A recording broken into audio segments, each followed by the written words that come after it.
Anggota Komisi 9 DPR RI Nur Nadlifah memberikan pendapat terkait kasus pemerkosaan yang melibatkan terduga anak anggota DPRD di Bekasi.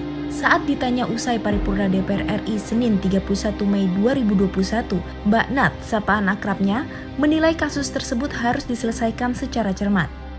Pasalnya keinginan pihak terduga pelaku yang ingin menyelesaikan kasus tersebut dengan cara menikahi korban harus dilihat secara komprehensif. Jangan sampai keinginan tersebut hanya untuk menutupi kasus hukumnya.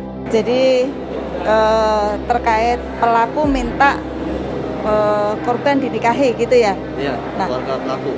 Itu sebenarnya bisa dilihat dari dua sisi.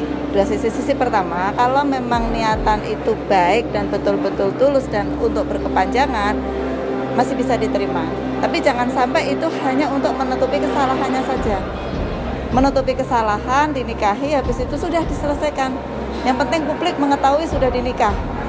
Nah ini kan manipulasi hukum namanya. Nggak bisa seperti itu. Jadi kalau misalkan korban merasa dia diperkosa dan tidak terima, hukum harus ditegakkan. Mbak Nat menilai disinilah pentingnya RUU tentang penghapusan kekerasan seksual harus segera disahkan. RUU PKS melindungi segenap warga negara agar mendapatkan hak keadilan secara objektif. Undang-undang PKS ini harus segera disahkan, apapun alasannya. Kejahatan terhadap seksual, kekerasan seksual, baik itu untuk anak-anak, perempuan maupun laki-laki, itu semakin hari semakin meningkat, Mas. Sadis. Prolegnas sudah masuk, tapi kita masih akan bahas beberapa RUU. Nanti masa sidang berikutnya kita bahas RUU PKS.